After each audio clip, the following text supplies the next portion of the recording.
Bom dia a todos. Alguns eu cumprimentei, outros ainda não. Então, geral agora. Vamos dar início a esse culto de louvor ao nosso Deus, orando. Oremos. Eterno Deus e Pai, estamos aqui em tempo oportuno para te louvar, bendizer e agradecer, Senhor, por tudo aquilo que Tu tens feito nas nossas vidas. Abençoa, Senhor, esta igreja e todo o Teu povo reunido nesta manhã em toda a face da terra. Que possam, Senhor, ter a segurança que o Senhor nos dá com perfeição. Abençoa, Senhor, a Tua palavra neste dia e fala conosco em nome de Jesus. Amém. Leitura em Eclesiastes, capítulo 3. Gostaria que os irmãos prestassem bem atenção nessa passagem. Eclesiastes, capítulo 3, do versículo 1 a 8.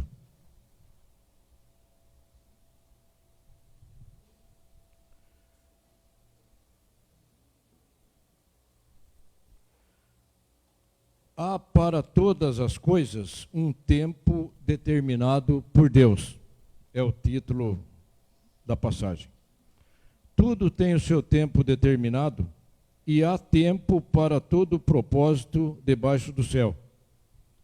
Há tempo de nascer e tempo de morrer, tempo de plantar e tempo de arrancar o que se plantou, tempo de matar e tempo de curar, tempo de derribar e tempo de edificar, tempo de chorar e tempo de rir, tempo de plantear e tempo de salvar, tempo de espalhar pedras e tempo de ajuntar pedras, tempo de abraçar e tempo de afastar-se de abraçar, tempo de buscar e tempo de perder, tempo de guardar e tempo de deitar fora, tempo de rasgar e tempo de coser, tempo de estar calado e tempo de falar, tempo de amar e tempo de aborrecer, tempo de guerra e tempo de paz. Que vantagem tem o trabalhador naquilo em que trabalha? Tenho visto o trabalho que Deus deu aos filhos dos homens, para com eles os afligir. Tudo fez formoso em seu tempo. Também pôs o mundo no coração deles, sem que o homem possa descobrir a obra que Deus fez, desde o princípio até o fim. Já tenho conhecido que não há coisa melhor para eles do que se alegrarem e fazerem bem na sua vida. E também que todo homem coma e beba e goze do bem de todo o seu trabalho. Isso é um dom de Deus. Eu sei que tudo quanto Deus faz durará eternamente. Nada se lhe deve acrescentar e nada se lhe deve tirar. E isso faz Deus para que haja temor diante dele. E ainda do versículo 11, aí já li o 11, né? Até o 14. Do 1 ao 8, do 11 ao 14.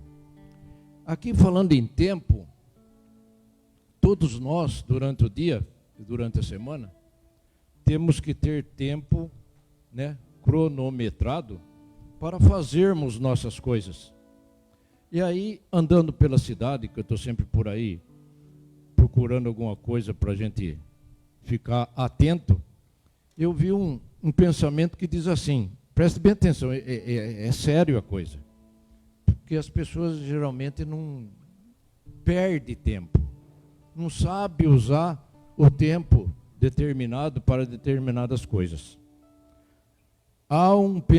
O pensamento diz o seguinte: quem não tem tempo para Deus está perdendo tempo. É sério, né?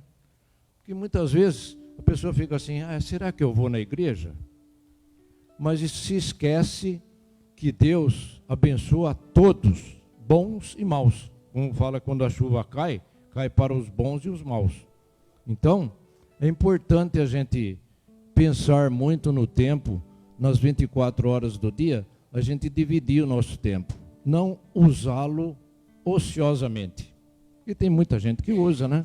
A gente vê por aí pessoas conversando coisas que, né, às vezes nem são úteis para a vida real, e está perdendo tempo, né? Como diz aqui o pensamento da pessoa. Vamos cantar o hino 472. Também um hino importante, bem de manhã nós estamos aqui, né?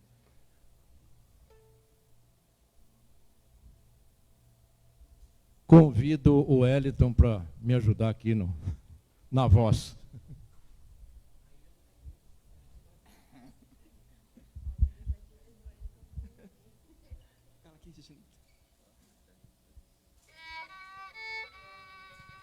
Coloque de pé, queridos, para cantar também.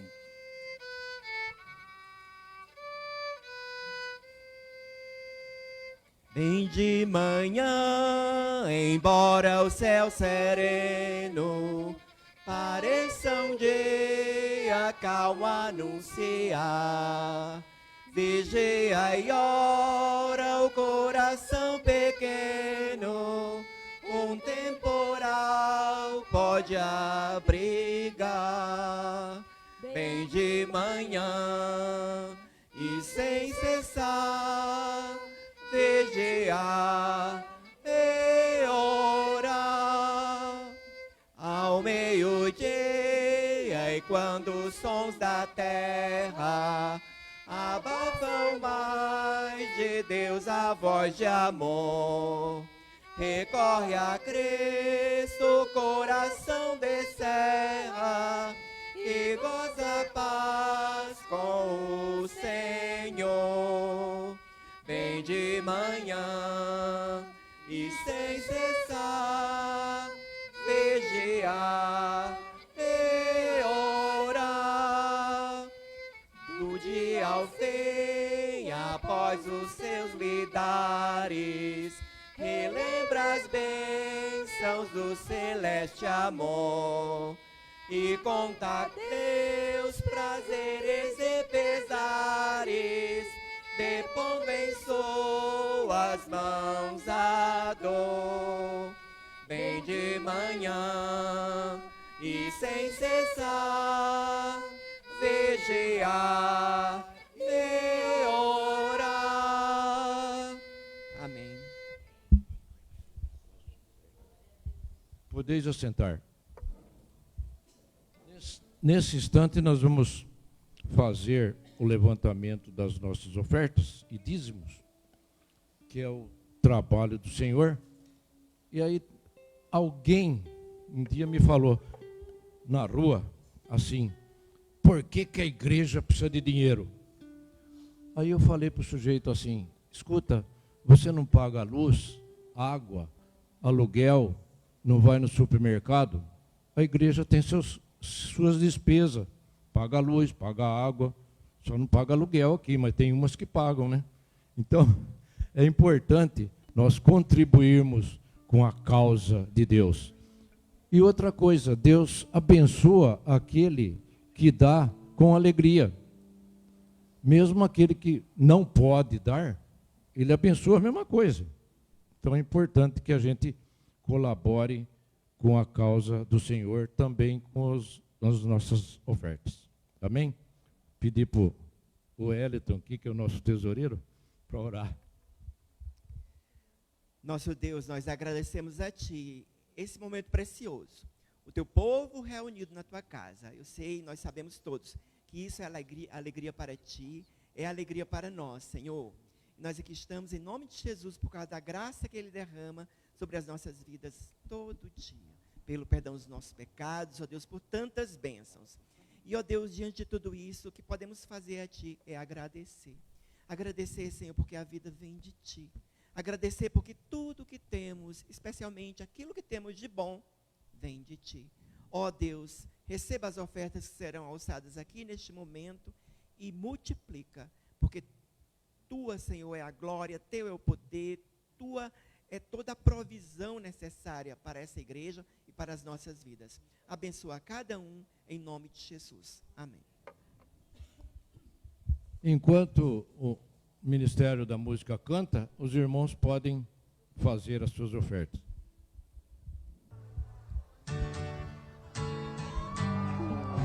Vamos nos colocar em pé e cantar com alegria o que Deus tem feito nas nossas vidas, amém?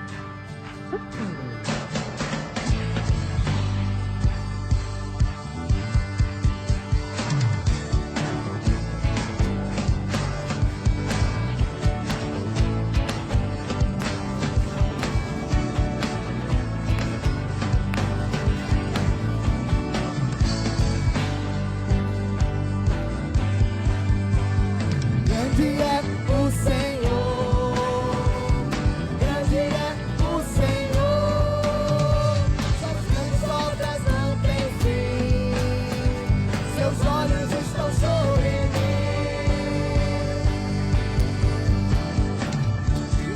O Senhor, grande é o Senhor, suas grandes obras não têm fim, seus olhos estão sobre mim.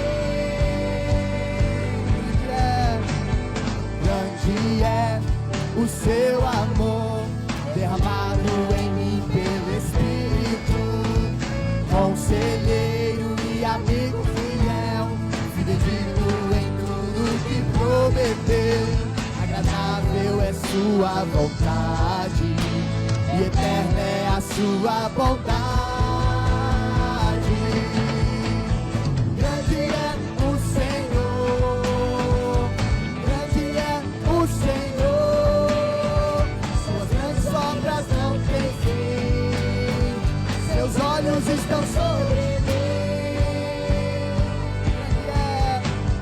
Grande é o Senhor, grande é o Senhor, suas grandes obras não têm fim, seus olhos estão sobre mim.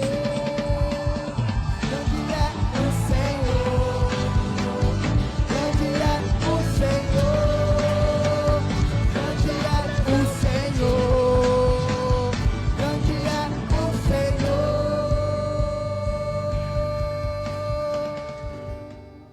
Amém. Glória a Deus. Engrandecido seja o nome do nosso Deus, porque Ele é o caminho. Amém?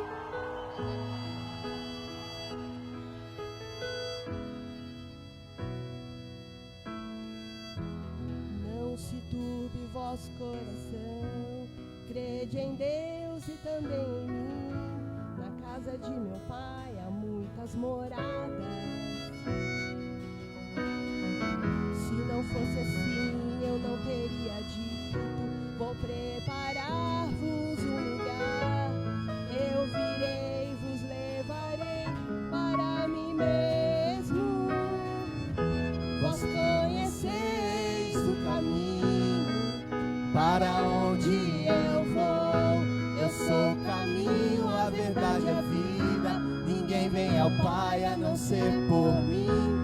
Em verdade eu vos digo, porque eu vou para o Pai. Mas aquele que crê em mim, obras maiores fará.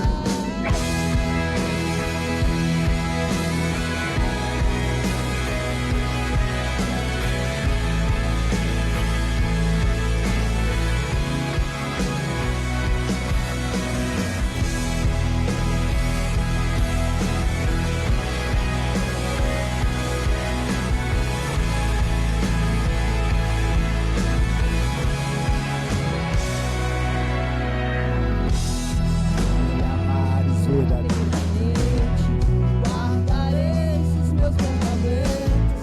Eu rogarei ao Pai, Ele nos dará o Consolador, o Espírito da verdade, que o mundo não pode receber, mas Ele habita em vós, estará em vós para sempre. Aquele que tem os mandamentos,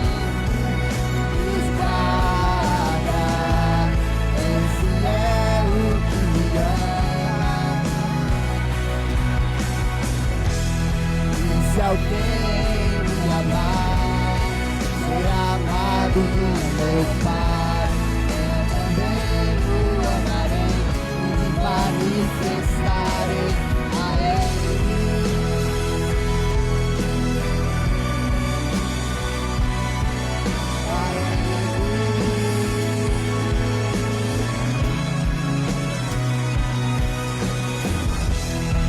Quero te amar mais, Senhor. Quero te amar mais, Senhor. Quero te amar mais, Senhor. Quero te amar mais, Senhor. Quero te amar mais, Senhor. Quero te amar mais, Senhor.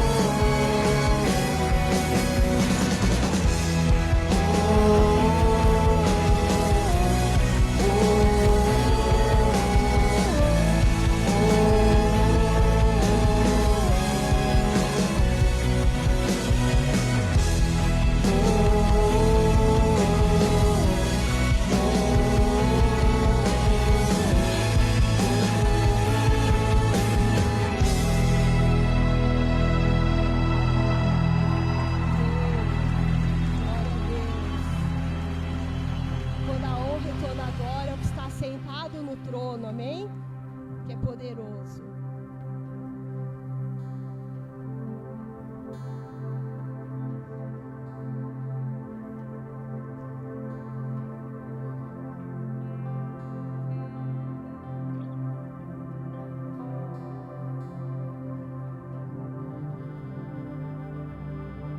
Vou declarar isso.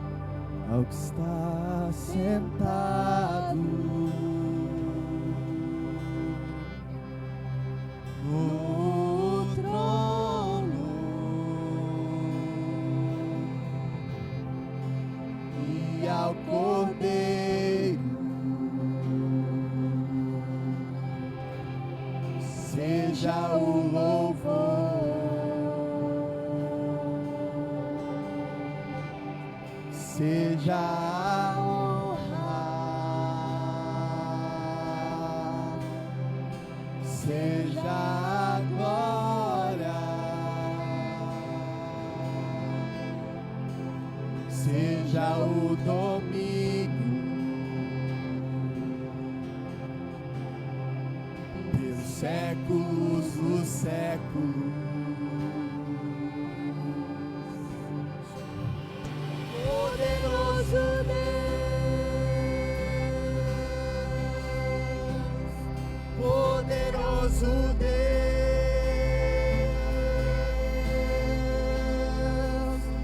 poderoso Deus, minha alma anseia por ti.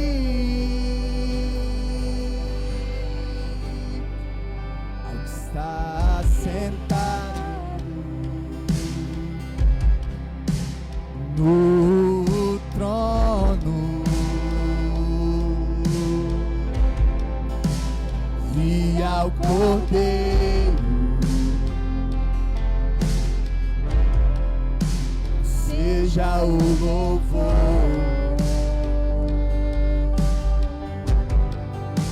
seja a honra, seja a glória,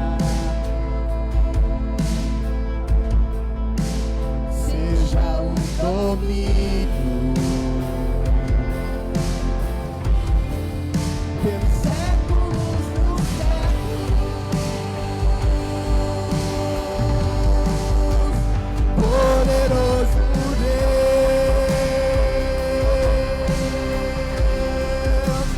poderoso Deus, poderoso Deus,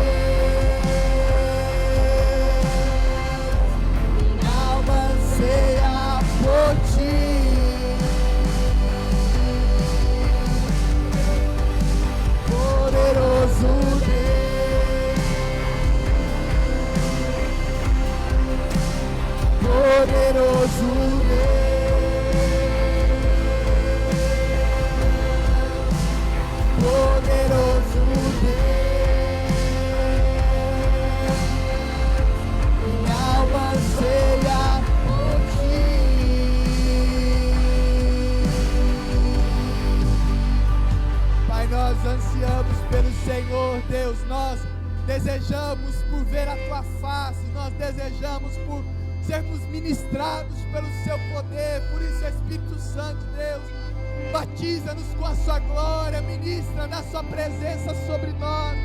Nós te exaltamos, Senhor, nós te adoramos, Jesus, porque nem há nenhum outro lugar, nenhum nome, nenhum ser que seja digno de receber toda a honra, toda a glória, todo o louvor pelos séculos dos séculos.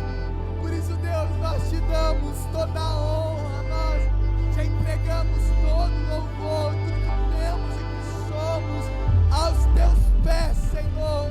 Nós rendemos as nossas vidas nas tuas mãos neste momento e queremos clamar, Espírito Santo, seja o Senhor exaltado em nós, seja o Senhor vivificado em nós, que em nome de Jesus nós possamos vivenciar aquilo que o Senhor tem para nós, Pai, porque sabemos que não há nada melhor do que este lugar, Deus.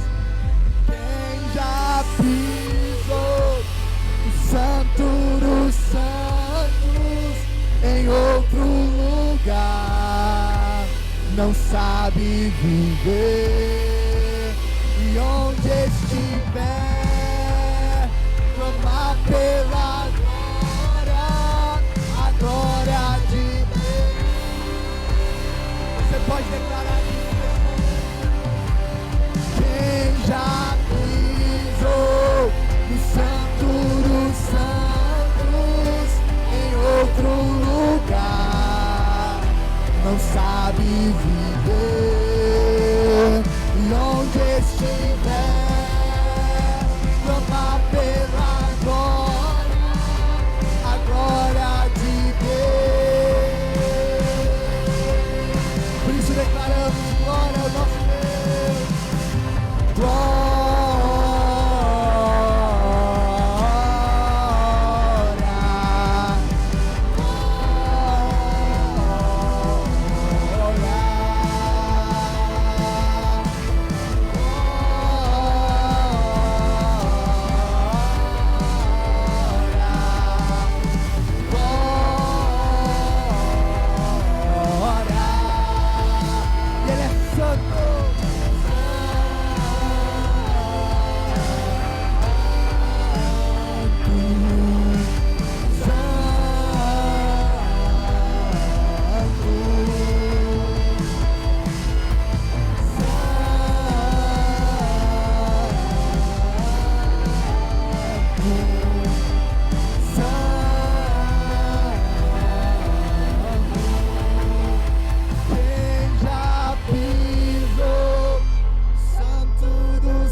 Sabe viver, e onde estiver clamar pela glória, a glória de Deus.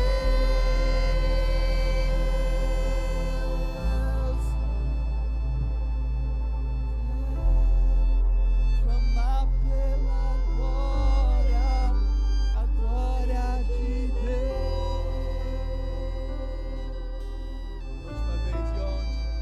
Onde estiver, clamar pela glória, a glória de Deus. Adoramos Jesus e nos rendemos ao Senhor, Deus, nos rendemos à sua grandeza, nos rendemos à sua soberania, Senhor.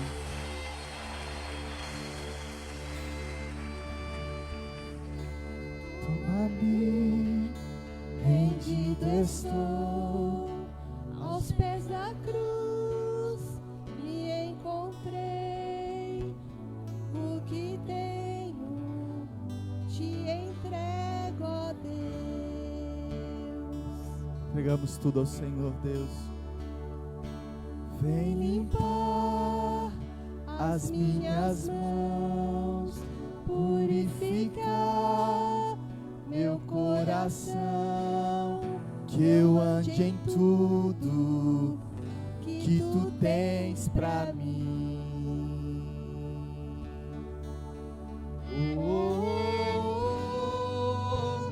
eis-me aqui, rendido estou.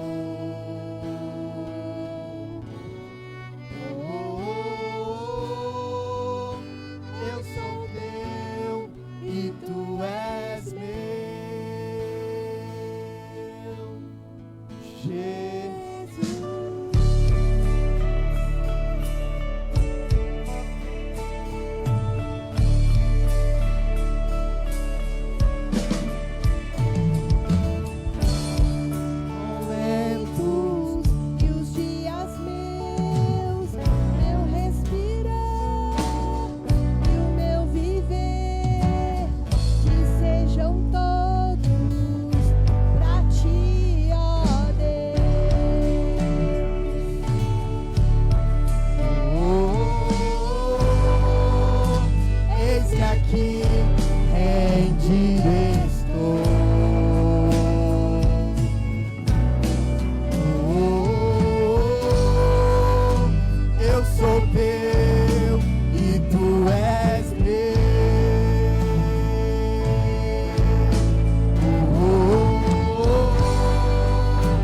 Nós te adoramos, Jesus, nós exaltamos ao Senhor. Toda honra, toda glória seja ao Senhor, que é eterno, que é soberano, que é exaltado. E nós queremos mesmo, Espírito Santo de Deus, te adorar com tudo que temos e que somos. Nós, como teu povo, queremos mesmo, Deus, entronizar ao seu nome neste lugar, Jesus. Por isso, Pai, recebe o nosso louvor e a nossa adoração, as nossas vidas e tudo que somos e que temos rendidos e prostrados aos teus pés, Senhor. Esse é o nosso desejo, Espírito Santo de Deus. Em nome de Jesus que oramos. Amém. E amém. Você pode aplaudir ao nome do nosso Senhor.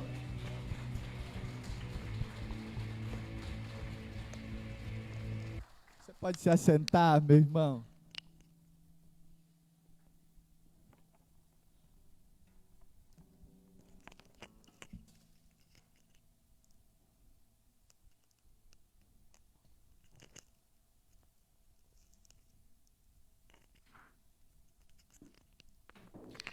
Amém, queridos? Que a graça e a paz do Senhor Jesus possa estar sobre a mim e sobre a sua vida. Quero chamar a Marilene aqui à frente, que vai estar dando aula para as crianças nessa manhã. Também as crianças. Amir, se quiser vir com o Guilherme. Carol, se quiser vir, que já tem uma outra criança junto com você. Carol, vem também, porque nós vamos orar pela outra criança que está... que agora apareceu, né? Agora a barriga começou a aparecer.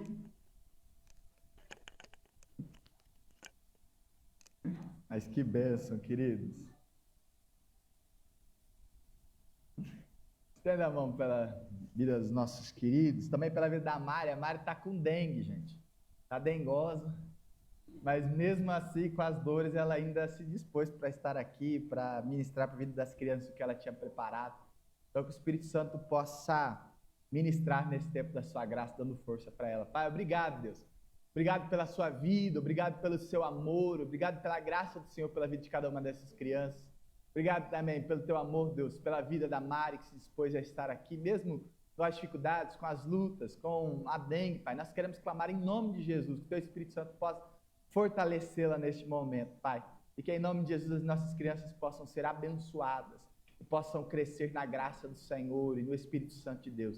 Esse é o nosso desejo nesse tempo como igreja, em nome do Senhor Jesus Cristo. Amém e amém. Aleluia.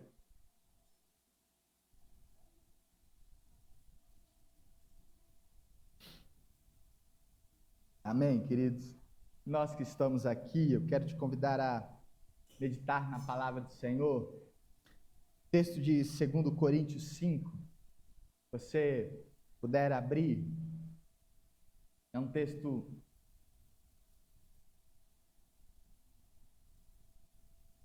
muito conhecido. Hoje nós estamos enfrentando calor. Que Deus possa nos abençoar, dar graça, que a brisa suave do Senhor possa ser sobre nós nesse tempo, amém? Que esse seja o nosso desejo nesse momento. Senhor, derrama mesmo da sua graça, da brisa do Senhor, para que a gente possa estar na bênção do Senhor neste lugar. Eu quero te convidar a ministrar mediante essa passagem de 2 Coríntios. A Amanda vai colocar lá para a gente também.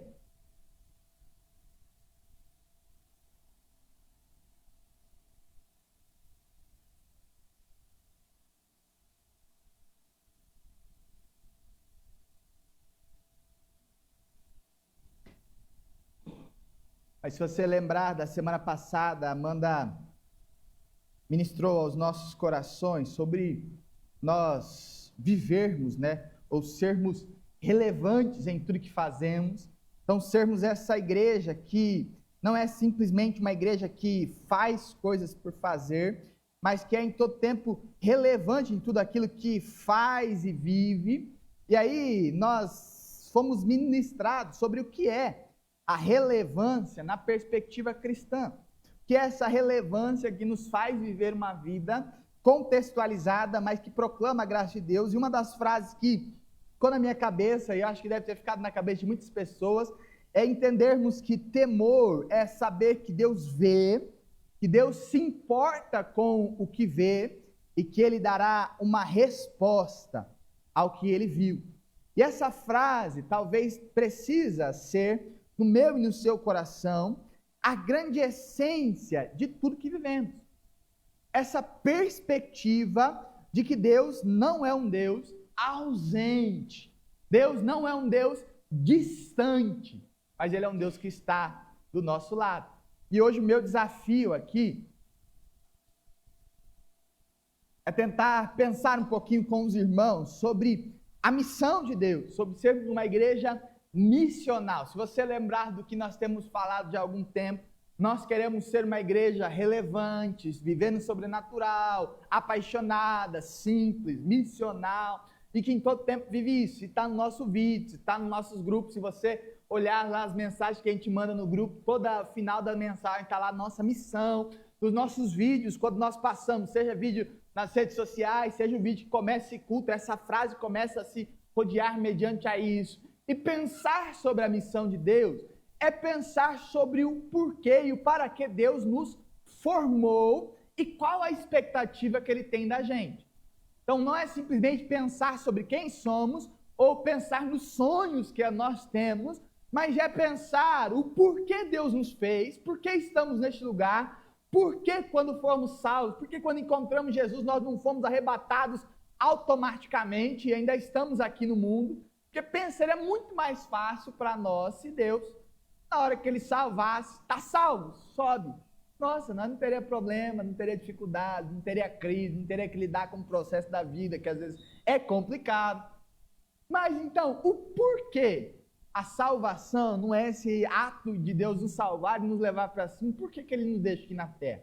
Então, pensar sobre a missão de Deus é pensar exatamente sobre esse porquê, o porquê nós estamos aqui, para que nós estamos aqui, porque Deus fez todas as coisas para que nós fôssemos cristãos por nossos dias hoje. E aí Paulo, ao olhar nesse texto, 2 Coríntios 5, a partir do verso 11, se você quiser acompanhar pela leitura ali, diz assim a palavra do Senhor: e assim, conhecendo o temor de Deus, procuramos persuadir as pessoas, mas somos plenamente conhecidos por Deus. E espero que também sejamos reconhecidos na consciência de vocês. Não queremos novamente nos recomendar a vocês, pelo contrário, estamos dando uma oportunidade para que vocês se orgulhem por nossa causa, para que tenham o que responder aos que se gloriam na aparência e não no coração, porque se enlouquecemos é por amor a Deus, se conservamos o juízo é para vocês, pois o amor de Cristo nos domina, porque reconhecemos isso. Um morreu por todos, logo todos morreram, e Ele morreu por todos para que os que vivem não vivam mais para si mesmo, mas para aquele que Ele morreu e ressuscitou. Assim, nós, daqui por diante, a ninguém conhecemos segundo a carne, e se antes conhecemos Cristo segundo a carne, já agora não conhecemos deste modo. E assim, se alguém está em Cristo, é uma nova criatura, as coisas antigas já passaram, e eis que se fizeram novas. Ora, tudo isso provém de Deus, que nos reconciliou consigo mesmo por meio de Cristo, e nos deu o ministério da reconciliação, a saber, que Deus estava em Cristo, reconciliando consigo o mundo, não levando em conta os pecados dos seres humanos, e nos confiando a palavra da reconciliação. Portanto, somos embaixadores em nome de Cristo, como se Deus exortasse por meio de nós, em nome de Cristo, pois pedimos que vocês se reconciliem com Deus. Amém. O texto de 2 Coríntios talvez resuma de forma muito precisa a missão que Deus entregou para nós como cristãos. Tem um autor, Mark Bitterson, ele diz que muitas pessoas na sociedade não estão rejeitando a Deus. Na verdade, estão apenas reagindo em rejeição a uma interpretação equivocada de quem é Deus, pelos que o falam e agem em nome de Deus. Então, o que o Mark Bitterson entendeu? Que muitas vezes as pessoas não rejeitam o evangelho de Deus nem a Deus, mas as pessoas rejeitam muitas vezes o Deus que nós temos pregado e vivido. Muitas vezes as pessoas rejeitam a forma como nós temos vivido esse nosso Senhor. E aí nós precisamos, como cristãos, não simplesmente, ou nós precisamos ressignificar quem somos para esse mundo. Isso faz parte da missão de Deus. Então nós precisamos ser uma igreja relevante para esse tempo, que é o que pensamos na semana passada. Por quê? Porque se não formos relevantes por esse tempo, as pessoas continuarão a rejeitar a Deus, porque nós não temos expressado o Deus verdadeiro. Porque eu não sei se você foi criado nesse contexto, onde ir para a igreja, eu fui criado nesse contexto. Ir para a igreja era sinônimo de chatice. Ir para a igreja era sinônimo de ficar careta, chato, um cara sem noção, um cara que a igreja falava que você não poderia viver. E aí você chegava na igreja há um tempo atrás e o normal de chegar na igreja, você chegava com uma lista de regras do que você não podia fazer. Você não pode isso, você não pode aquilo, você não pode aquele outro, você não pode aquele outro, você não pode aquele. E aí estava uma lista enorme que você tinha que abandonar as coisas. E presta atenção que nós pervertemos o evangelho de Cristo quando nós trabalhamos dessas coisas, porque o foco do evangelho de Cristo não é aquilo que fazemos ou daquilo que abrimos mão, mas é de quem nós escolhemos viver perto, de quem nós escolhemos habitar no nosso coração. Porque, gente, por muito tempo nós pregamos esse evangelho dos não, dizendo, olha, nós somos não aquilo, não pode fazer isso, não pode fazer aquilo, não pode fazer aquele outro, não pode... E nós deixamos de apresentar o evangelho de Cristo, que é Cristo sendo gerado dentro de nós, e Ele transformando a nossa vida de dentro para fora. E por muitas vezes o evangelho, o cristianismo, a vida cristã foi um evangelho que a gente mudava a roupa externa, mas nós não mudávamos nosso interior. Porque quem muda o interior é o Espírito Santo de Deus, e por meio da graça de Cristo, não é a nossa força, mas nós aprendemos por muito tempo que evangelho era mudar a roupa exterior. E aí nós tínhamos a roupa do crente, nós tínhamos o terno do crente, nós tínhamos a Bíblia do crente, nós tínhamos várias coisas que o crente usava como adereço exterior, mas nós não tínhamos a perspectiva de que Cristo precisa nos transformar de dentro para fora. O interior que é a essência. E aí nós, então, precisamos olhar para o que Paulo está dizendo nesse texto. Porque quando Spurgeon vai dizer que o mundo ele não lê a Bíblia, o mundo lê os cristãos. As pessoas que estão no mundo, elas não estão preocupadas com o que a Bíblia vai dizer. Gente, as pessoas não estão nem aí com o que a Bíblia vai dizer. As pessoas não ligam se a Bíblia diz que ele é a favor. As pessoas que estão no pecado, elas nem reconhecem que isso é pecado. Elas estão cegas no seu entendimento. Mas as pessoas, elas estão lendo e olhando para mim e para a sua vida. E ao olhar para mim e para a sua vida, nós precisamos pensar que Deus nós temos vivenciado. Por quê, gente? Quando nós olhamos Nietzsche, foi um autor que bem polêmico ali do século XIX, e Nietzsche escreve uma frase que ficou famosa, né, que ele diz, olha, Deus está morto. E aí, quando ele escreve o Conto de Zaratustra, que é onde ele coloca essa frase, ele fala uma coisa que eu acho interessantíssima, é um livro chato pra caramba, mas vale a pena ler se tiver bastante paciência. E naquele livro, ele resume, eu vou dar o resumo para você do livro, você já não precisa nem mais ler, você não ficar cansado com isso. Mas o resumo do livro é Nietzsche dizendo, olha, Deus está morto. Por quê? Porque tem um problema. E qual o problema? Os cristãos da época de Nietzsche não eram cristãos, eram religiosos. E aí Nietzsche chega a uma conclusão, ou Deus está morto, ou ele parou de agir. Então eu prefiro considerar que ele esteja morto, do que considerar que ele é um Deus falso, de que parou de agir. Por quê? Porque os cristãos da época não eram cristãos verdadeiros. E aí Nietzsche ele fala uma frase que ele diz assim, Cristo é o único exemplo, e o cristianismo primitivo é o único exemplo real de um Deus vivo. Porque naquela época Deus mudava e transformava a vida das pessoas. E aí então, ao escrever aquilo, muitos condenaram Nietzsche, mas muitos cristãos começaram a pensar sobre que cristianismo eu tenho vivido? Que cristão eu sou? E a pensar sobre isso, é exatamente sobre isso que eu quero pensar. Paulo ele começa a escrever para aqueles homens, e na segunda carta, que é a segunda carta de Coríntios, ele envia aquela carta para aquele povo, e ele diz, olha, eu estou aqui falando para vocês desse amor de Cristo que nos domina, porque o amor de Cristo precisa dominar o nosso coração. E aí ele, no versículo 3, ele fala, olha, se nós enlouquecemos na razão social desse povo falando gente de louco. Nós enlouquecemos por amor a Deus. E se nós queremos manter o nosso juízo, a nossa consciência, a nossa sabedoria humana, nós temos um problema. E Paulo, ao continuar sobre isso, ele fala, porque Cristo tem nos transformado. E aí um texto que nós usamos sempre quando as pessoas aceitam a Jesus e são batizadas, ele diz, olha, aqui, assim, no verso 17, se alguém está em Cristo, é uma nova criatura. As coisas antigas já passaram e eis que tudo se fizeram novas. Esse talvez seja o resumo de toda a graça de Deus. Deus não está transformando. Se puder colocar para a gente, Amanda, 5,17. Deus não está desejando transformar o nosso exterior, mas Ele está fazendo uma obra que transforma a nossa natureza. E aí Paulo vai dizer isso, ele fala, olha, se alguém está em Cristo, é uma nova criatura, as coisas antigas já passaram, e eis que tudo se fizeram novas. Mas onde? Na natureza, na nossa essência, fomos transformados. Agora já não faz mais sentido algumas coisas que nós escolhemos antigamente, já não faz mais sentido algumas escolhas que tinham no passado.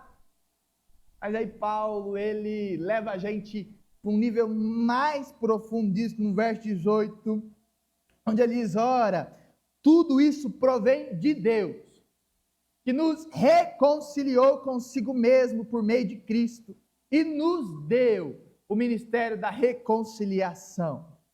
Verso 19, coloca para a gente, Amanda. A saber que Deus estava reconciliando consigo todos os seres humanos e nos confiando a palavra de reconciliação. Então, o que Paulo está dizendo nesse texto? Ele está dizendo, olha, nós somos alcançados por Cristo, o amor de Cristo nos domina, nós somos uma nova criatura, e agora, como uma nova criatura, Deus nos reconciliou, e agora Ele nos deu o ministério de reconciliação. Eu trouxe agora um exemplo para a gente entender e exemplificar e ficar guardado isso na sua mente. Cléo, vem aqui, por favor, me ajuda aqui. Vocês todos viram que aqui tem umas balinhas, né, gente? Que legal. A Cléo ficou preocupada com o que eu tinha feito. Pode subir aqui, Cléo. Então imagina que Deus está nos dando o ministério da reconciliação. Esse é o ministério da reconciliação, graça. E Deus, então, entrega para Cléo a graça. De graça, você ganha uma balinha. Algo que vai morar, e eu fiz bala especificamente, porque chiclete a gente come e joga fora. Mas a bala, ela fica dentro do nosso organismo. Ela habita dentro de nós. E Deus nos deu o ministério da reconciliação. Exemplificado aqui pela balinha. A graça nos alcançou. Pode comer, Cláudio. Está liberada. Já está abrindo mesmo, né? Já está ali na vontade. E essa balinha é muito boa, gente. É por isso que eu escolhi essa balinha, porque essa bala me lembra da infância. Eu não sei se também te lembra da infância, mas bala Sete Belo é acabar sinônimo de riqueza na minha infância, assim. Só os ricos tinham. Quando comprava era uma coisa maravilhosa. Mas Deus nos deu a graça. Deu a graça para Cléo. Mas Deus não deu a graça simplesmente como uma balinha. Deus deu um ministério da reconciliação.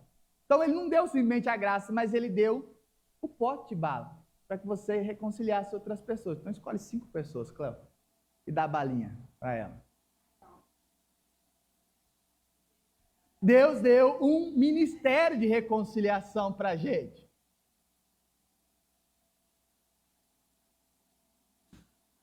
Mais uma, Cléo. Aí, Cléo foi aleatória, né? Foi saindo aleatório. Deus nos deu o ministério da reconciliação. Não, pode ficar aqui, Cléo. Chega aí. E fica com o ministério aí. Não abandona, não. Esse ministério não é revogável, não. Deus nos deu o ministério. E a Cléo agora alcançou algumas pessoas com a graça. Agora essas 5 pessoas podem vir aqui também. Deus nos deu, lembra que Ele não nos deu a graça, simplesmente. Ele nos deu um ministério de reconciliação. Agora vocês vão escolher e vão dividir aí, e pegar todas as pessoas da igreja, só que você não vai dar uma balinha, você vai dar 2 pelo menos, tá bom? Então vai lá. E aí todo mundo vai ajudando. Pega aí um montinho, pelo menos 2 por pessoas. Vai lá, tem mais, gente, não tem programa, se acabar, nós tem mais ali. Tá tudo certo. Chico, Cléo. Aqui, ó, tem uma fonte inesgotável da graça de Deus. Vai lá.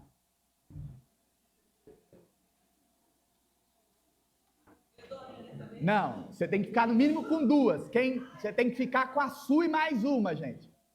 Então vai lá pegar no Ministério da Reconciliação de novo lá. 2 para cada. Então vai lá, quem ficou com 2, tudo certo. Mas quem ficar com 2 aí. Pode sentar, quem deu? Quem está só com uma, levanta a mão. E o povo vai te entregar mais uma aí. Não, 2 para cada um. Vamos lá. Todo mundo está com 2 aí?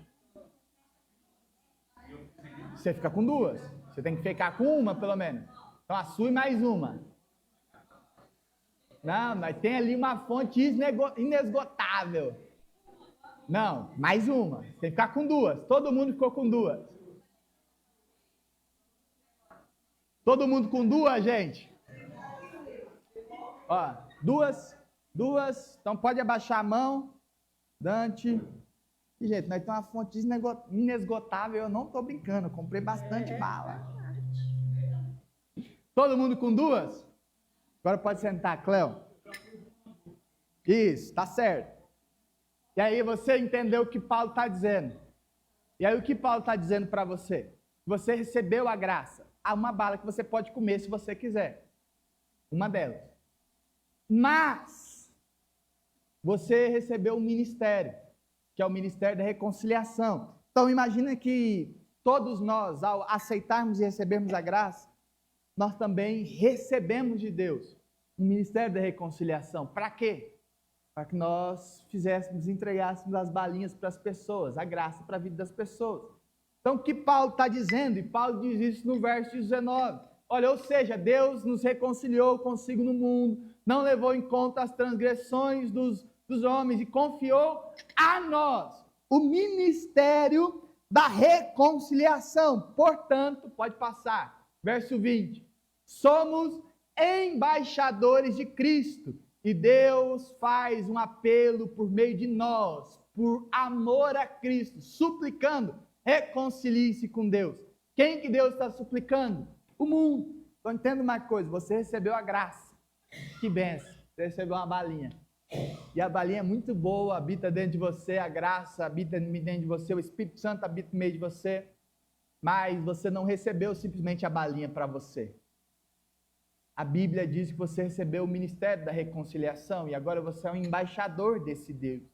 Então agora você é um representante desse Deus que tem a capacidade de, pelo Espírito Santo, por meio de Cristo, entregar balinha para outras pessoas, entregar e compartilhar essa graça para outras pessoas, para que essas pessoas sejam também alcançadas por esse amor a Deus. Então quando nós falamos de missão, nós não estamos falando sobre algo que nós não estamos participando, mas nós estamos falando sobre um Deus que nos salvou por graça. Aleluia, que foi pela graça, que foi pelos nossos méritos, nós estávamos perdidos. É graça de Deus sobre nós. Mas a graça de Deus sobre nós agora nos deu um ministério. Onde nós agora, no nosso trabalho, nós estamos suplicando. E o verso 20 fala isso. Como se nós tivéssemos, se Cristo, por meio de quem? De mim, de você, por meio de nós, por amor a Cristo, estivesse suplicando. Nós estamos suplicando as pessoas se reconciliem-se com Deus, comam da balinha também, comam da graça, recebam da graça dentro de vocês, se torne também o ministro desse evangelho. E quando nós falamos de missão, nós estamos falando dessa graça aqui, não pode parar em nós. Uma das crises da nossa geração é entendermos a graça como esse ato único sobre nós. E não entendermos que a graça é o início de uma caminhada onde agora nós nos tornamos ministros deste amor, ministros dessa graça, ministros dessa vida. Então, quando olhamos para isso, eu quero te construir aí no seu coração uma cena a partir de um texto que nós conhecemos muito bem. Então, se você puder acompanhar comigo, Amanda, se você puder projetar aí João 4. Nós vamos ler a partir do verso 1, mas eu vou ler só alguns versículos, que é uma história conhecida, a história da mulher samaritana. Eu quero exemplificar como essa mulher ela recebeu da graça e como essa mulher se tornou uma ministra do evangelho, para que nós também possamos entender e sair daqui entendendo que nós recebemos da graça e agora nós temos uma outra balinha aí que a gente tem que entregar para as pessoas que estão no mundo, reconciliando elas com Deus também. Então você pode comer uma, mas o compromisso que você tem que fazer comigo aqui é que a outra você vai entregar para alguém que é não crente. Vai entregar clamando para que Deus possa fazer a obra dele, beleza? Combinado? Então vamos lá, João 4 diz assim o texto: quando Jesus ficou sabendo que os fariseus ouviram falar que ele estava fazendo e batizando mais discípulos do que João, embora não fosse Jesus que batizasse, mas os seus discípulos, saiu da Judeia e voltou novamente para a Galileia. No entanto, era necessário que ele passasse pela Samaria. Assim, chegou a uma cidade de Samaria chamada Sicar, perto das terras que Jacó tinha dado ao seu filho José. Havia ali o poço de Jacó. Cansado da viagem, Jesus sentou-se à beira do poço. Isso se deu por volta do meio-dia. Nisso, veio uma mulher samaritana tirar água, e Jesus lhe disse: dê-me um pouco de água. Os seus discípulos tinham ido à cidade comprar comida. A mulher samaritana lhe perguntou: como o Senhor, sendo judeu, pede a mim, uma samaritana, água para beber? Ela perguntou isso porque os judeus e os samaritanos não se dão bem, os judeus não se dão bem com os samaritanos. Jesus respondeu: se conhecesse o dom de Deus e quem está pedindo água, você teria pedido a ele e lhe daria a água viva. Quando nós olhamos para esse texto, talvez o texto que nós cantamos, é uma música que ficou famosa agora, que nós estamos cantando já faz algum tempo, né? Que é aquela: tu és quem a minha alma esperou. E a história da música é João 4. Junto ao poço estava eu, quando o homem judeu vi a sede que havia em mim. Sem me ouvir, me conheceu e me ofereceu uma água que jorra sem fim. É João 4 poetizado numa música.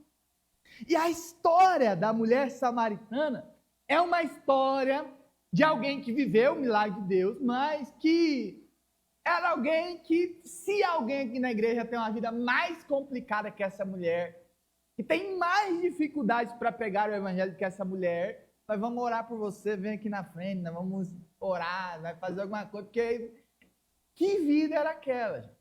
E que contexto era aquele? Porque presta atenção, o texto vai dizer que Jesus tinha que ir para Galiléia, que era sua terra. Mas no contexto do texto, a Galiléia era entre Samaria e depois, né, de Jerusalém, a Galiléia era depois de Samaria. Então, Jerusalém, Samaria e depois chegava a Galiléia.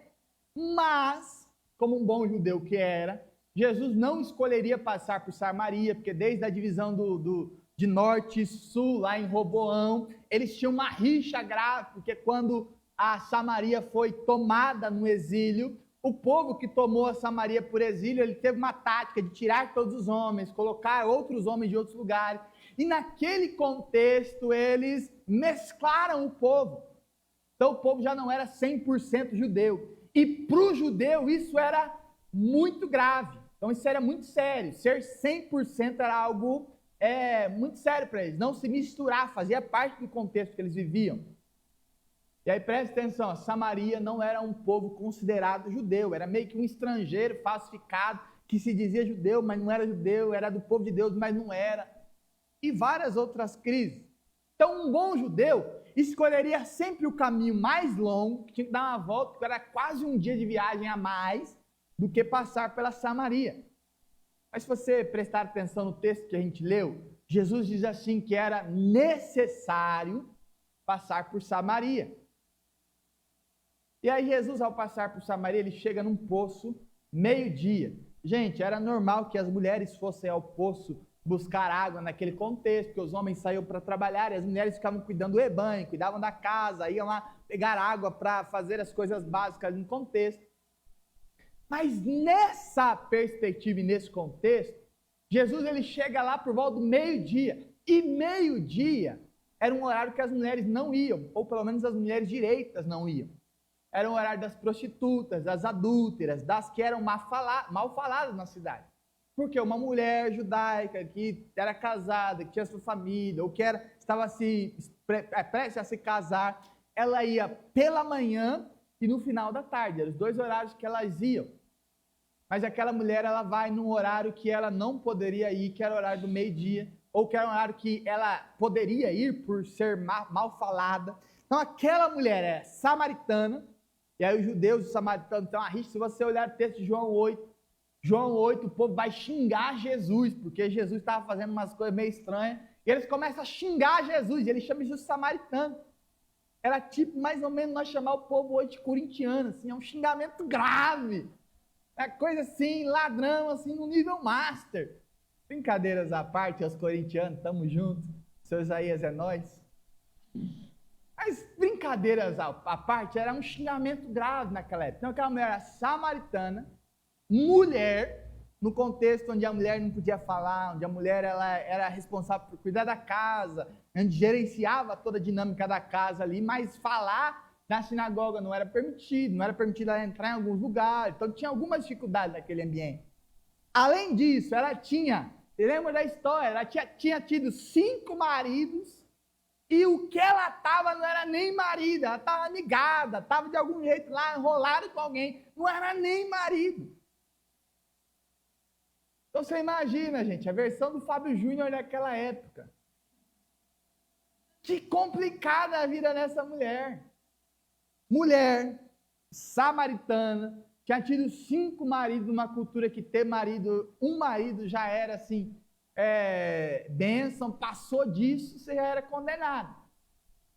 Então você teve 5, e normalmente, para que ela pudesse se casar de novo, ela tinha que ter sido rejeitada pelo marido, que era o contexto da época. A única forma de você poder casar novamente era se o marido te rejeitasse. Então você imagina, 5 maridos rejeitaram aquela mulher.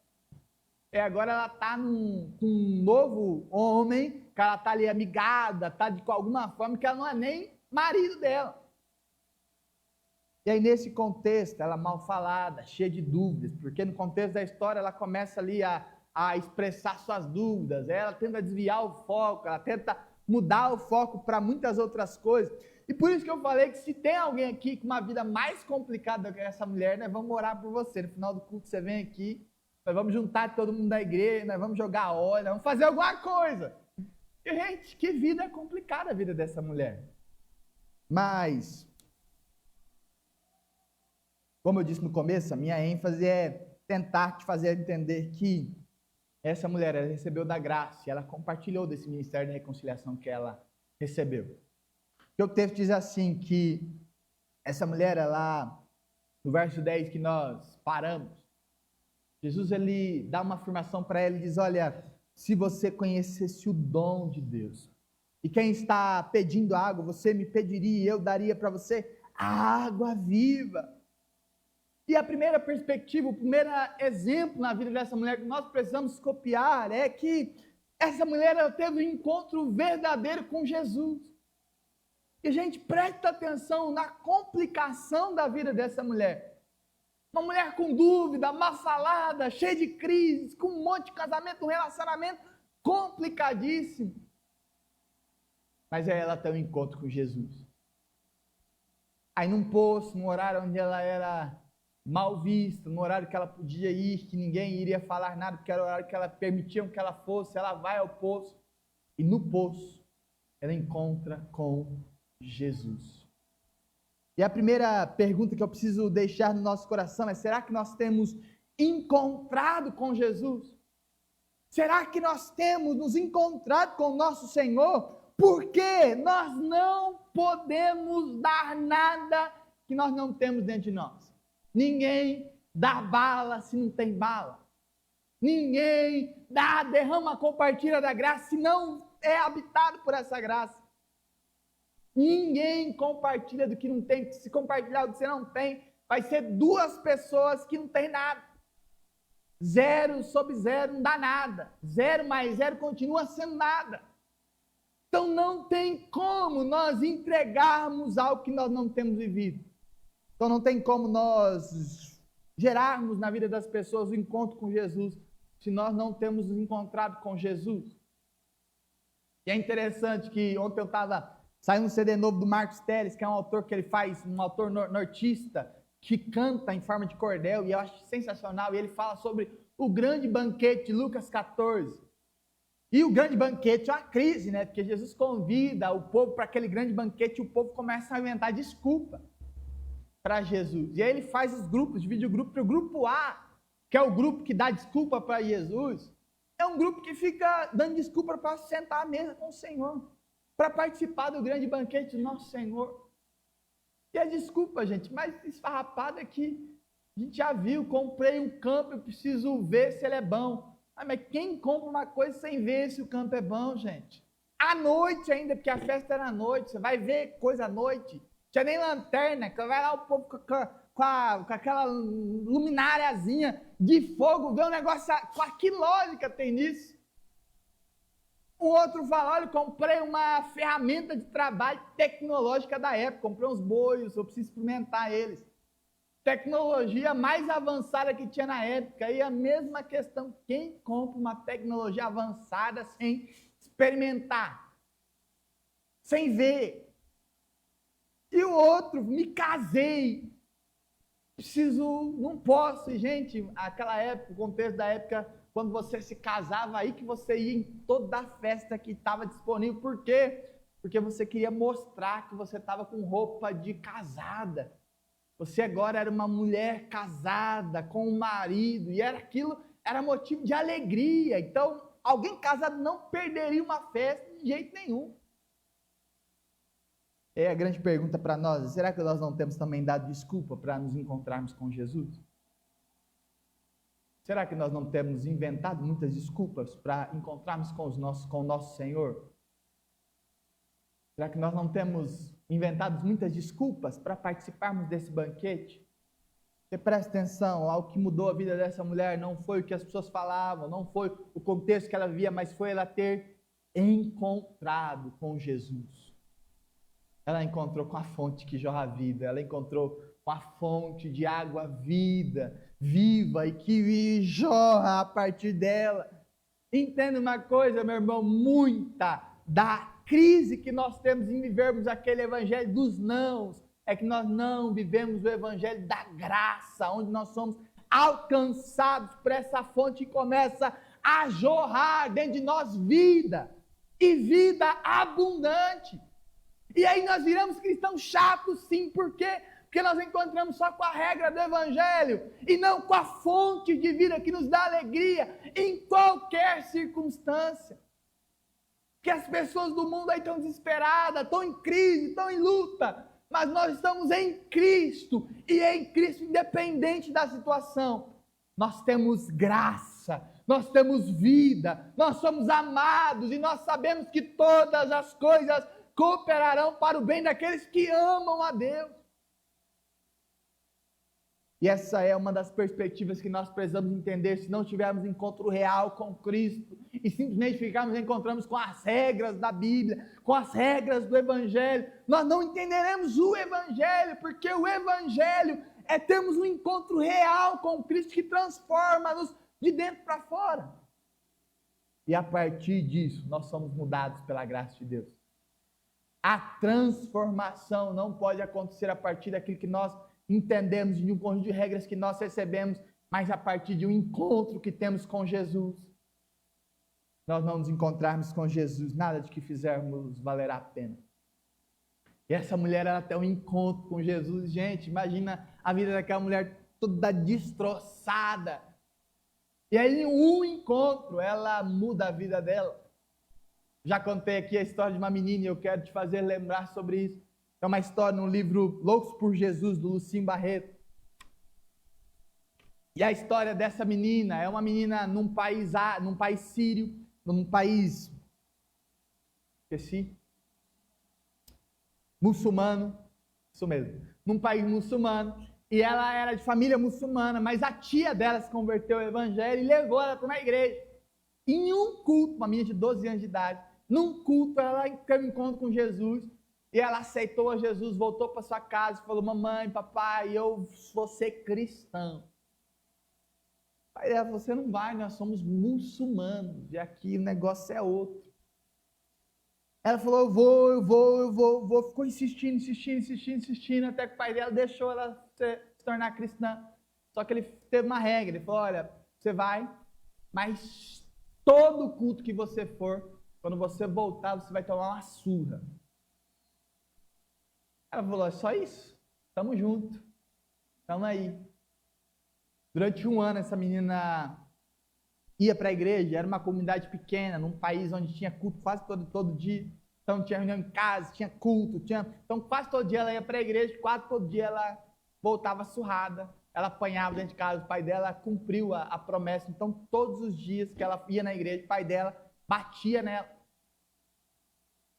Num desses cultos, um ano depois, ela teve a experiência, né? Ela começou a querer cantar e ela ensaiou uma música. E aí ela ia cantar na igreja um ano depois. A tia dela deu um vestidinho branco para ela.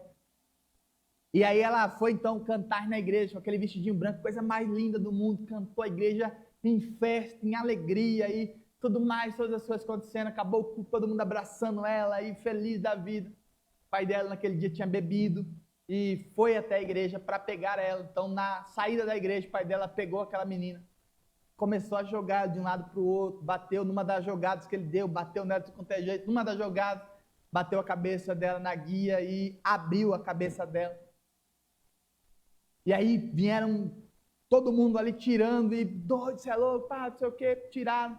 E a tia dela desesperada, chama a ambulância, não sei o que, a tia dela: filha, fica comigo, pegou ela no colo, filha, fica comigo.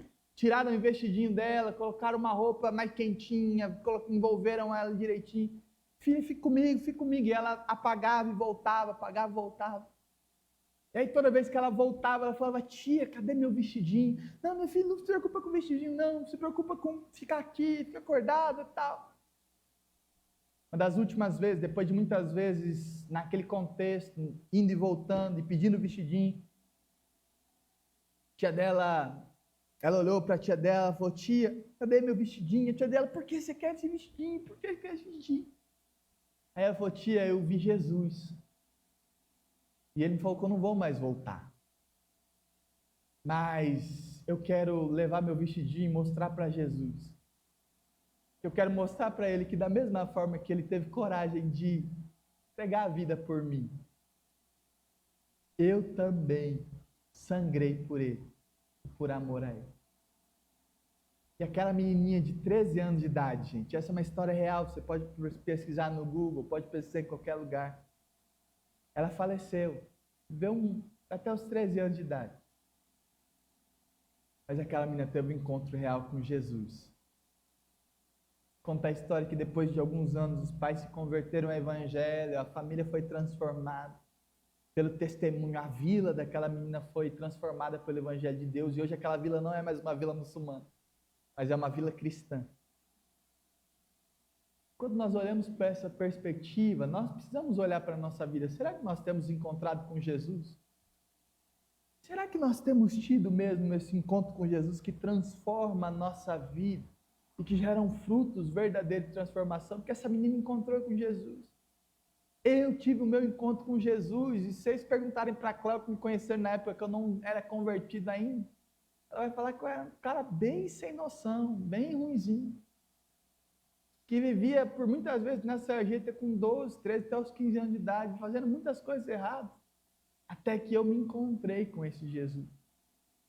A pergunta é: será que nós temos encontrado com Jesus? A partir disso, aquela mulher ela conheceu um segundo princípio que nós precisamos entender. Que quando nós nos encontramos com Jesus, nós precisamos aprender a mudar o foco da nossa vida. Por quê, gente? Porque quando nós estamos sem Jesus, o nosso foco é dinheiro, nosso foco é festa, nosso foco são várias coisas que o mundo tem falado que é o foco essencial para uma pessoa ser bem-sucedida. Aí quando nós nos encontramos com Jesus, o verso 28, se você puder colocar, Amanda. O verso 28 diz que aquela mulher deixou o seu cântaro e foi à cidade Presta atenção, que aquela mulher ela tinha ido àquele poço para satisfazer as suas necessidades, as suas crises, as suas lutas. Foi lá buscar água no horário que era permitido para ela. Mas aquela mulher que foi só buscar água, ela foi encontrada com esse Jesus. E a água já não fazia mais, ou já não tinha tanta importância assim. Nós temos necessidades e vamos continuar tendo, com certeza. Precisamos trabalhar pelas nossas cidades, com certeza, mas o nosso foco de vida precisa ser glorificar ao nosso Deus. Aquela mulher exemplifica isso, porque a primeira atitude dela é deixar o cântaro, a água que ela tinha ido buscar. Então ela volta para a cidade sem água, mas com Jesus morando dentro dela. Com a fonte de águas vivas jorrando dentro do seu coração. No terceiro ponto, no verso 29, essa mulher diz que ela diz ao povo, e ela fala, olha, venham ver um homem que me disse tudo o que eu tenho feito. Será que não é ele o Cristo? Terceira perspectiva, primeiro, tenha um encontro com Jesus. Segundo, mude o foco da sua vida. E terceiro, não tenha medo de falar daquilo que ele fez em você. Por quê, gente? Nós fomos, por muito tempo, um povo chato, um povo... Muito obrigado, meu irmão. Por muito tempo nós fomos um povo complicado. A nossa pregação se resumia a apontar dedo para as pessoas. Dizer, vocês vão para o inferno. Gente, todo mundo sabe, eles vão mesmo, está tudo certo. Eles estão problema com isso. Você vai para o inferno, você vai ser condenado, você precisa aceitar Jesus, senão você vai queimar no lago do fogo. E nós paramos de pregar o evangelho verdadeiro, que é o evangelho que está transformando a nossa vida e pode transformar a vida das pessoas.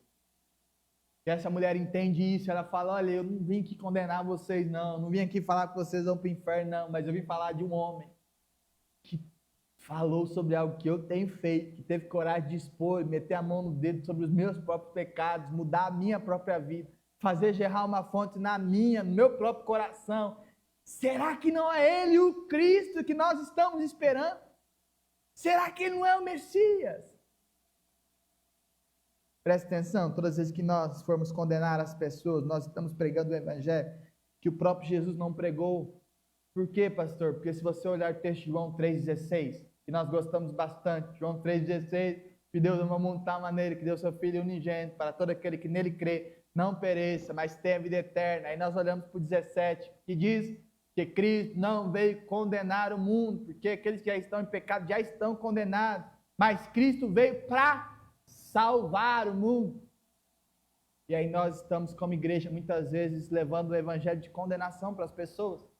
Nós muitas vezes saindo das nossas casas, olhamos para as pessoas fazendo coisa errada, nós estamos dizendo e apontando o pecado das pessoas. E gente, nós não somos chamados para apontar pecado de ninguém. A Bíblia fala que nós somos chamados para transformar os nossos, para parar de fazer os nossos, mas não para ficar apontando para os outros sobre os pecados deles, porque nem o próprio Jesus fazia isso. O próprio Jesus, em uma outra história, quando ele podia fazer, quando ele podia atacar pedra, você vai lembrar da história, ele diz, olha, ninguém jogou pedra em você, eu sou um que posso, também não vou fazer isso, pode ir, vai, não peques mais. Então preste atenção, nós não somos chamados para jogar as pedras, para apontar a condenação, mas nós somos chamados para apontar um caminho de salvação. Nós somos chamados, e a igreja precisa resgatar isso, porque como igreja nós somos chamados para sermos reconciliadores como Jesus, e apontar um caminho de salvação para as pessoas que estão condenadas no mundo, condenadas nas suas próprias crises. Então olha o caminho que essa mulher vive, essa mulher tem encontro com Jesus, essa mulher abandona os seus próprios focos, as suas próprias necessidades, e essa mulher, ela então apresenta um evangelho de salvação para essas pessoas. E essa mulher que apresenta esse evangelho de salvação no verso 30, ela então começa a mudar a perspectiva. Coloca o 30 para mim, mano. Ela leva toda a cidade para Jesus. Então preste atenção no texto. A mulher tem um encontro com Jesus. Ela deixa seu cântaro. Ela apresenta um evangelho de salvação, de graça. Cristo. Será que ele não é o nosso Salvador? Porque Cristo, Messias, naquela época significava o nosso Salvador, o ungido que viria para nos salvar. Ela fala, será que é isso, né? A nossa salvação. E agora ela leva uma cidade inteira até Jesus. Por quê? Porque ela decidiu reconciliar pessoas e não condenar as pessoas. que ela decidiu amar as pessoas, viver o verdadeiro evangelho e não condenar as pessoas. E a pergunta para nós é: que evangelho nós temos vivido? Será que nós temos vivido o evangelho de salvação, de reconciliação? Será que nós temos vivido um evangelho que quando nós saímos das nossas casas, nós saímos com o ministério de reconciliação na nossa mão, compartilhando da salvação, da graça, da vida que temos para a vida das pessoas? Ou será que quando saímos das casas, nós comemos a nossa balinha, deixamos a outra em casa, falamos: Jesus, daqui a pouco eu volto para pegar outra balinha. Para quem? Para os outros? Não, para mim mesmo, Jesus. Estou com vontade de comer balinha. Estou com vontade de comer um pouquinho mais. Ou será que nós temos feito aquilo que nós recebemos para fazer? Meu irmão, como cristãos, nós todos somos chamados, porque como nós lemos no texto de Coríntios, o próprio Paulo vai dizer que Jesus nos deu, Cristo nos deu o ministério de reconciliação para todos. Então, independente de quem somos, nós recebemos esse ministério de Deus. E esse ministério que recebemos de Deus é para que nós possamos reconciliar as pessoas com Deus. Levar um evangelho de salvação, onde Deus transforma a nossa vida e deseja também transformar a vida das pessoas. Onde Deus que muda as nossas próprias dificuldades, Ele também quer mudar as dificuldades das pessoas. Onde o Deus que muda o nosso foco, Ele também quer mudar os focos das pessoas. E onde o Deus que tem transformado a minha e a sua vida, nos fez viver uma vida independente das circunstâncias, adorando ao Senhor, é um Deus que em todo tempo tem nos levado a viver esse evangelho real, esse evangelho de vida, e esse evangelho de graça de Jesus. A escolha é minha e sua. Que evangelho nós temos vivido? Que evangelho nós temos compartilhado e desfrutado? Que evangelho de Cristo é o evangelho da reconciliação. O evangelho de Cristo é o evangelho de salvação. E o evangelho de Cristo é o evangelho que nós precisamos como igreja viver. Porque se vivermos e escolhermos outro evangelho, nós não estaremos vivendo um evangelho que transforma e que nos muda, que faz a gente ver igual aquela garotinha, entendendo que independente do que nos aconteça, seguir a Cristo é muito melhor. Independente do que nos aconteça, viver uma vida com Cristo é muito melhor. Eu encerro com uma última história. Duas meninas, mas uma delas escreveu um diário, chama Rachel Scott. E Rachel Scott, ela foi chamada por Deus um dia para ir para Filipinas. Na Filipinas era um país com muita dificuldade, com muita crise para a pregação do evangelho. E ela foi chamada por Deus para ir para aquele lugar, junto com um grupo de jovens da sua igreja, sentiu o coração aquecido por Deus para ir para aquele lugar. Quando ela estava se preparando para ir, ela e uma amiga dela, Deus deu um sonho para elas duas. E no sonho, Deus dizia claramente para elas: olha, vocês vão para Filipinas, mas vocês não vão mais voltar. Lá, eles iam, uma das partes das missões era visitar um presídio, e Deus me revelou para ela, falou: olha, vocês vão entrar no presídio, vai ter uma rebelião, os presos vão pegar vocês, todos os seus amigos, vão estuprar vocês, vão mutilar os seus amigos, vão fazer diversas atrocidades com vocês, e vocês não voltarão daquele lugar. Aquela menina escreve aquilo no diário dela, e não liga para aquilo e fala: Deus, tá bom. Coloca o diário embaixo do seu travesseiro e vai para Filipinas. Na Filipinas acontece tudo que Deus tinha avisado para ela. Numa delas foram em outros lugares, mas chegou no final da viagem, eles foram nesse presídio. Teve uma grande rebelião. Os presos começaram, renderam os guardas, pegaram aquele grupo de jovens, homens e mulheres, e fizeram todo tipo de atrocidade que podiam fazer naquele momento. Durante o final de semana inteiro, 3 dias, eles ficaram ali aprisionados. No 4º dia, a polícia já, sem ter o que fazer, decidiu invadir. Eles fizeram um corredor humano com aqueles homens, fizeram uma barreira humana, né, com aqueles homens e mulheres, com aqueles jovens que estavam ali visitando. A polícia entrou, os bandidos começaram a atirar, as polícias cheias de fumaça, tudo mais, começou a atirar também. Mataram todos os jovens, todos eles morreram, ninguém voltou. O velório daquela mulher, aquela mãe, devastada, demorou alguns dias para os corpos de todo mundo voltarem. Depois de voltar os corpos, aquela mãe, arrumando as coisas da filha, acha ali o diário e vê aquela filha escrevendo e leva o diário para ler. No dia do velório, o velório foi transmitido em diversas nações. Se você procurar no YouTube, tem esse vídeo. Então aquela mãe começa a ler. E ela fala: minha filha morreu. Mas minha filha deixou um recado para nós.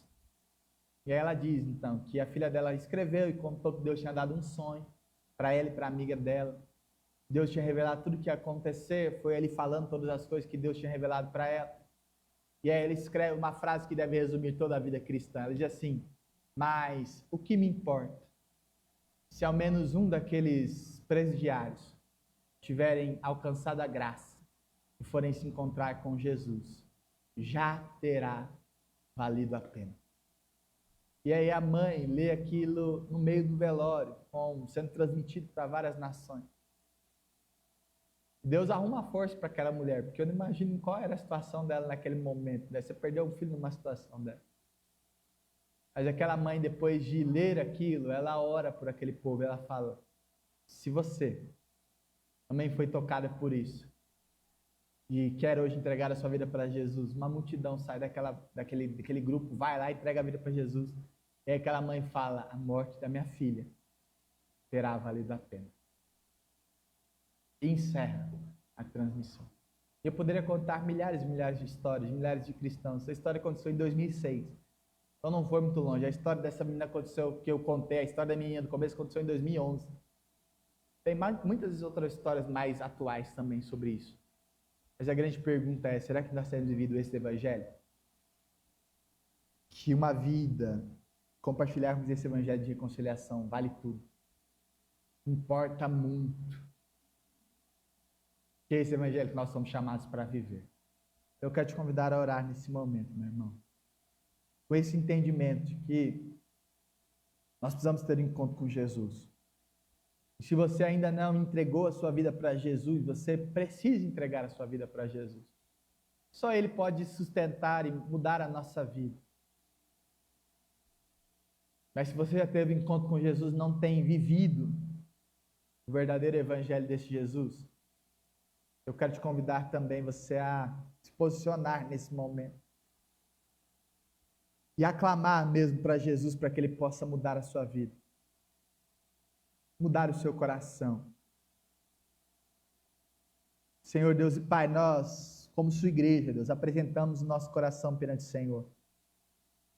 O meu clamor desse momento, Deus, sobre cada um dos meus irmãos, sobre a minha própria vida, é que nós não percamos tempo em relação ao encontro que precisamos ter com o Senhor. Pai, não nos deixe apáticos ou inventando desculpas para nos encontrarmos com Deus da nossa graça, com Deus de toda a vida, com o nosso amor, com o nosso sustento que é o Senhor, Pai. Mas Espírito Santo de Deus, nos ajuda, Senhor, a vivermos esse evangelho real no Senhor, Pai. Espírito Santo de Deus, eu quero clamar sobre cada um dos meus irmãos e irmãs. Se existe alguém que ainda não encontrou com Jesus, não entregou a sua vida para esse Senhor, nós, neste momento, como sua igreja, clamamos ao Senhor. Move-nos e leva-nos para entregar a nossa vida para Ti. Direciona-nos para que possamos entregar e sermos encontrados pelo Seu amor e pela Sua graça. Mas, Pai, se já entregamos a nossa vida para o Senhor, mas não temos vivido esse evangelho, nosso desafio nessa manhã, Deus, é sairmos deste lugar sabendo que existem ainda pessoas que não foram alcançadas pela graça e de que nós recebemos o ministério da reconciliação. Por isso, o Espírito Santo de Deus nos ajuda e derrama mesmo da sua graça, do seu poder sobre nós, ó Pai.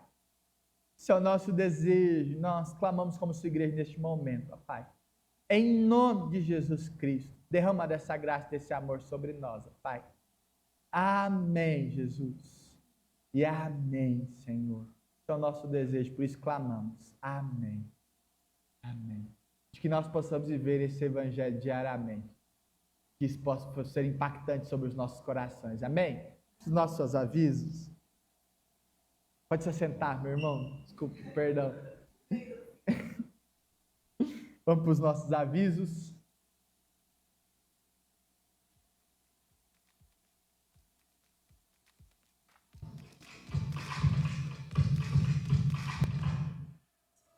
Chegamos em fevereiro com um novo DAC. Nesse novo formato, queremos te lembrar de tudo que vai acontecer durante esse mês aqui na nossa igreja. Então, já anota na agenda e se prepara para viver momentos incríveis na presença de Deus. Bora lá?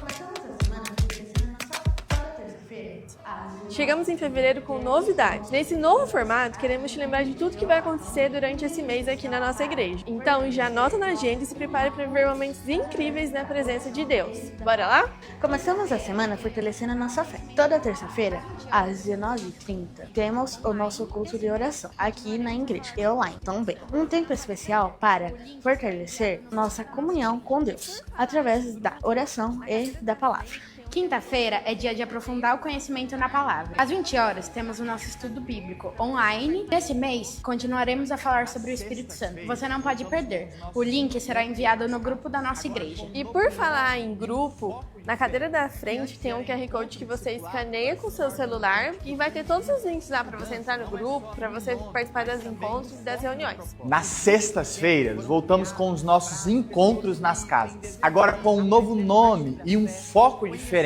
Que antes era encontro discipulado, agora se torna um encontro de pequenos grupos. A mudança não é só no nome, mas também no foco e no propósito. Os grupos pequenos foram criados para as pessoas que têm desejo de aprender mais sobre a fé, conhecer mais sobre Jesus e também sobre as coisas da vida. A ideia é que você leve um amigo ou um familiar seu e inicialmente nós faremos a cada 15 dias às 19h30 nas sextas-feiras. Então segue as datas. No dia 7/2 nós estaremos em Jaguariúna, na casa da nossa irmã Eliana e Rogério. E no dia 21/2 nós estaremos na Casa Pastoral. Se você ainda não faz parte de um pequeno grupo, fale conosco que vamos te inserir nisso. E claro que nosso encontro principal acontece no domingo, às 9 da manhã. O culto dominical é um tempo de adoração, comunhão e aprendizado na palavra de Deus.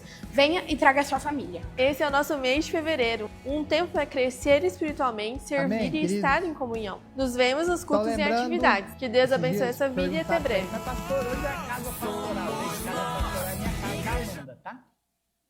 Então, semana que vem, na sexta-feira, nós teremos um encontro de grupos pequenos lá na minha casa da Amanda, às 19h30. Então, minha casa é em frente à Cifa. Então, você pegar essa rua reto e ir reto. Aí, quando você chegar na Cifa, você chega lá. Então, dá tudo certo, é fácil. Depois você também pode pedir o endereço. Mas não deixe de participar conosco também desse momento. Na semana que vem, gente, se você olhar, né, nós temos o boletim ali, temos o boletim online também. Você pode pegar o boletim também por esse link que tem aí na frente da cadeira que você está sentado. Mas na semana que vem nós teremos a missionária Ceci, que é uma missionária abençoadíssima, uma bênção de Deus. Ela vai estar falando sobre vivermos uma vida no sobrenatural. Então, se você puder estar aqui, vai ser uma bênção. Ela estará conosco desde o sábado. Então, que Deus possa abençoar, né? No domingo, no nosso culto, ela estará aqui ministrando a palavra, derramando sobre Deus, sobre as nossas vidas. Então, venha preparado com expectativa daquilo que Deus ainda irá fazer sobre nós e através de nós. Amém, queridos? Aleluia. São esses avisos?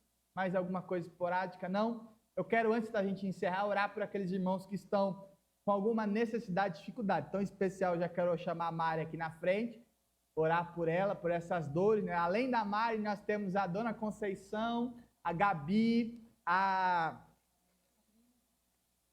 Sabrina, o Renan também que está se recuperando, já voltou a trabalhar, mas todos que pegaram dengue nesse último período aí, né? Nós estamos com uma igreja que está complicada algumas coisas aí. Nós temos também o nosso irmão Maurício aí que está com um problema no joelho. Eu quero convidar vocês a virem aqui à frente. Vem aqui, se tiver mais alguém, gente, com alguma necessidade física, emocional, vem aqui à frente. Nós queremos, como igreja, orar por vocês nesse momento. Lembrar também dos nomes dos nossos queridos. Mais alguém? Então se coloque de pé. Estenda as suas mãos aí pela vida dos nossos irmãos. Lembra também daqueles que estão em casa. Nós queremos clamar. Espírito Santo de Deus, estenda as suas mãos e comece a orar. Pai, nós queremos abençoar a vida dos nossos irmãos, clamando em nome de Jesus, Pai, que o seu poder, a cura do Senhor, o cuidado do Senhor possa estar sobre eles, Pai. Possa estar tocando nas suas juntas, medulas, em todas as suas necessidades, nas dores que eles têm sentido. Clamamos em nome de Jesus, Pai, pelo seu poder, Espírito Santo de Deus. Derrama mesmo do teu bálsamo, do cuidado do Senhor sobre eles. E que o teu Espírito Santo possa transformar a realidade deles, Deus, e derramar da cura do Senhor, Pai. Quero clamar também por aqueles que estão em casa, Deus. aqueles que estão passando por dificuldade, Deus. Eu lembro do Renan, da Gabi, da Sabrina, da Dona Conceição. E eu quero clamar em nome de Jesus que o teu Espírito Santo de Deus possa ministrar e tocar cada uma dessas vidas, Pai. Derramando o teu poder, da tua graça e da cura do Senhor, Pai. E em nome de Jesus, Deus, sobre todos aqueles que nós às vezes não lembramos, mas que nós sabemos que têm passado por dificuldades, por necessidades, eu quero clamar em nome do Senhor Jesus Cristo, ó Pai, que o teu Espírito Santo possa transformar e gerar vida do Senhor, Pai, e que a sua graça, que o seu poder e que a presença do Senhor possa estar sobre nós, e derramando vida do Senhor sobre os nossos queridos, em nome de Jesus que eu oro, amém e amém. Continue com seus olhos fechados, vamos orar encerrando o culto. Pai, obrigado, Deus, obrigado pela sua graça, obrigado pelo seu amor, obrigado pela vida do Senhor que está sobre nós. Eu quero clamar nesse momento que o seu poder, a graça de Jesus, possa estar e permanecer sobre cada um dos nossos irmãos e irmãs. E que em nome de Jesus essa graça, essa vida possa abençoar as nossas semanas, tudo que fizermos. Que o Senhor possa dia a dia nos ensinar a levar esse evangelho, esse ministério da reconciliação para a vida das pessoas. Ó Pai, em nome de Jesus clamamos por isso, crendo no teu poder e na sua graça. Amém, Jesus, e amém. Recebamos a bênção. Que o ousado amor do nosso Deus e Pai, que a maravilhosa graça de Jesus e que a comunhão, a consolação, o andar diário e a vida com o Espírito Santo esteja e permaneça sobre cada um de nós, meus irmãos e minhas irmãs. E até nos encontrarmos novamente, que essa paz, essa graça, essa alegria, essa vida possa guardar os nossos corações e mentes em Cristo Jesus, nosso Senhor. Amém e amém. Aleluia. Estenda aí para o seu irmão que está ao teu lado, a sua mão. Declare sobre ele isso também. Que Deus, amor e a paz.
Dê um abraço nesse irmão que está do teu lado aí.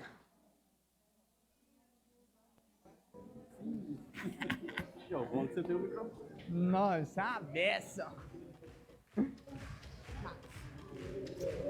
Só no cantinho do microfone.